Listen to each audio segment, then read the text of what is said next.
Hello everyone, আমি Mohammad chiffon Alam Babu Chandpur জেলা থেকে আজকে একটি ভিডিও করতে যাচ্ছি লাইভের মাধ্যমে। এই অনুষ্ঠানে যারা দেখবেন তারা অবশ্যই লাইক শেয়ার করুন। বাংলাদেশ ক্রিকেট নিয়ে সমালোচনা মূল কারিগর আমাদের হেড কোচ হাথুরু সিংকে, যেটা বাংলাদেশ ক্রিকেটকে ধ্বংসস্তূপে ফেলে দিচ্ছে। তার অংশীদার একমাত্র সাকিব আল হাসান। সেই বাংলাদেশ ক্রিকেট অনেক দূর পিছিয়ে দিয়েছে।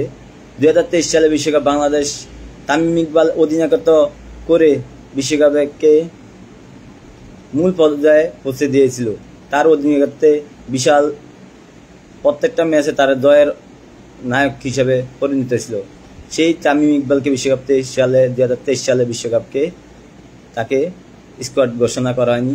সেই বিশ্বকাপ স্কোয়াড ঘোষণা মূল কারণ হচ্ছে হাথুরু সিং ও তামিম ইকবাল। সাকিব আল হাসান বাংলাদেশ ক্রিকেটকে অনেকটাই পিছিয়ে দিচ্ছে। কারণ হচ্ছে তামিম ইকবালের উপর উঠুক সে চায় নাই, সে ক্রিকেটকে বাজির মতো পরিণত করে যাচ্ছে। এই সাকিব আল হাসান চোখে দেখে না, সে ফিটনেসবিহীন। সে 2024 সালে টি-20 বিশ্বকাপে স্কোয়াডে কিভাবে ঘোষণা করলো হাথুরু সিং এর সহকারে। গত 2023 সালে তামিম ইকবাল ফিটনেস নাই বলে তাকে বাদ দেওয়া হয়েছিল। কত সমালোচনা, কত রকমই দেখুন।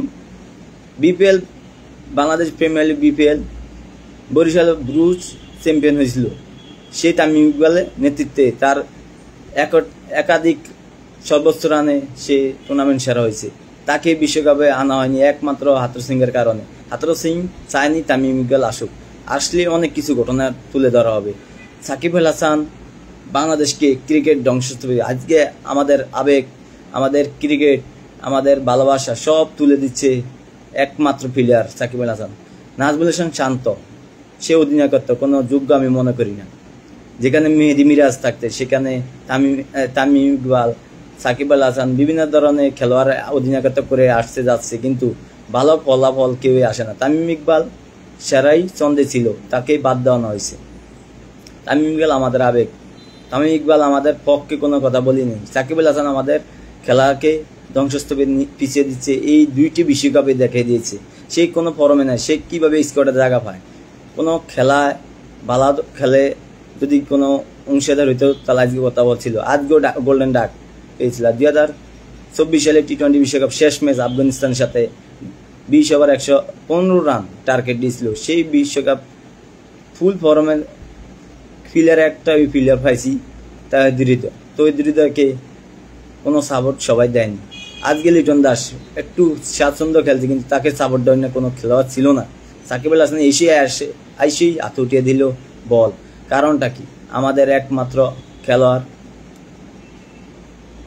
মাহমুদুল্লাহ রিয়াদকে কত সমালোচনা পর বিশ্বকাপে আজকে জায়গা দিছে। আশা করি সবাই দেখতে পাচ্ছেন এই ভিডিওটি। যারা দেখছেন সবাই লাইক শেয়ার করবেন। আমাদের এই ভিডিওটি দেখার জন্য অনুরোধ জানাচ্ছি।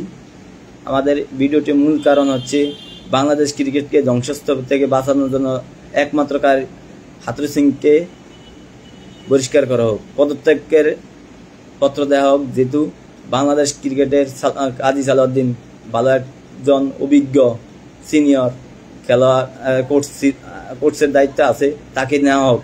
তাহলে বাংলাদেশ উন্নত পর্যায়ে ক্রিকেট ভালো খেলবে এমন আমাদের আশাবাদ ব্যক্ত করে আজকের এই ভিডিওটি আপনাদের যারা ভালো লাগছে অবশ্যই তারা লাইক শেয়ার করবেন। যারা ভালোবাসেন ক্রিকেটকে তারা অবশ্যই লাইক শেয়ার করবেন। সাকিব আল হাসানকে ক্রিকেট থেকে বহিষ্কার করা হোক, তার অবসরের আগেই তাকে বহিষ্কার করা হোক, যেহেতু ক্রিকেটকে সেই ধ্বংসস্তূপে নিয়ে গেছে। আমরা চাই বাংলাদেশ ক্রিকেট আরও উন্নত হবে যদি কোনো পন্থী না করতে পারে। এরকম ক্রিকেটার আছে যেখানে মাসে বিন মর্তজার মতো প্লেয়ার বাংলাদেশকে সাপোর্ট করে যাচ্ছে, এখনও আছে, কিন্তু তাকে কোনো উচ্চ পর্যায়ে দায়িত্ব দেওয়া হয়নি। বিসিবি সভাপতি নাজমুল হাসান পাপন, সে আসলে কোনো খেলোয়াড় নয়। তাকে কিভাবে বিসিবি সভাপতি রাখা হয়? সে কোনো যোগ্য সভাপতি মনে করি না। আমরা সাধারণ দর্শক ক্রিকেটকে আবেগ ভালোবাসা দিয়ে খেলাধুলা খেলে থাকি এবং খেলাধুলা চাইতে আমরা দ্বিধাবোধ করি না, কিন্তু এই খেলা দেখে আমাদের হৃৎপিণ্ড অনেকটাই পরিবর্তন এনে দেয়। বিভিন্ন ধরনের অশান্তির সৃষ্টি হয়, দেশকে আরও ধ্বংসস্তূপে পিছিয়ে দেয় এই খেলার কারণে। যারা খেলা বুঝে না তাদেরকে আমরা চাই না, যারা ফরমে থাকে তাদেরকে আমরা সবাই চাই। আশা করি সবাই আমাদের এই ভিডিওটি যারা দেখছেন তারা লাইক শেয়ার করবেন। এবং বাংলাদেশ ক্রিকেটকে বাঁচাবেন। সবাই ভালো থাকুন, আর দেরি করবো না। আসসালামু আলাইকুম।